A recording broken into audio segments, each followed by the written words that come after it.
大家好，今日我哋分享一下紫微斗數排盤軟件密密天機。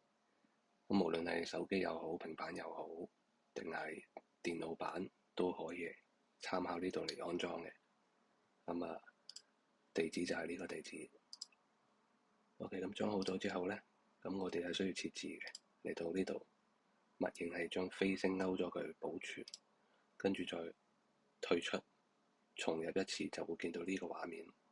呢個時候我哋就需要咁排盤，輸入姓名啦、生辰啦，同埋你嘅省啊市啊嗰個地址嘅，跟住可以選擇係保存喺邊一個組別。咁OK 之後呢，就咁排盤。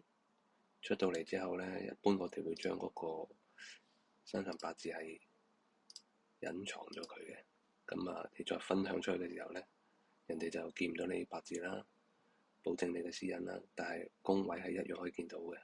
我哋飛星紫微斗數飛星主要就係睇呢啲宮位同埋權祿科技嘅啫。